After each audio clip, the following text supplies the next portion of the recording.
আমার বাড়িতে মাঝে মাঝে এরকম দৃশ্য হয়। তোমাদের কার কার বাড়িতে এরকম দৃশ্য হয় অবশ্যই কমেন্ট করে জানিও।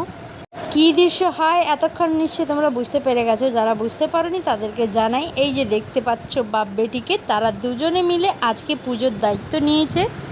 আমি এদিকে রান্নাবান্না করছিলাম আর এরা এদিকে ঠাকুরের সিংহাসন মুছে টুছে, ঠাকুর মুছে সম্পূর্ণভাবে পুজোটাকে কমপ্লিট করছে। আর আজকে দেখলাম গণেশের জন্য একটা নতুন ধরনের মিষ্টি এসছে। দেখতে পাচ্ছ গণেশকে আমার মেয়ে পুরোপুরি ভালো করে ফুল টুল দিয়ে সাজিয়েছে, দুব্বও দিয়েছে, সঙ্গে মিষ্টি দেখতে পাচ্ছ এই যে পদ্মের মতন দেখতে একটা মিষ্টি এটাকে দিয়েছে, সঙ্গে জল তো দিয়েছে। এদিকে দেখতে পাচ্ছ ঘরটা মানে লক্ষ্মীর ঘরটা কি সুন্দর ওপরে পদ্ম বসিয়ে সাজানো হয়েছে।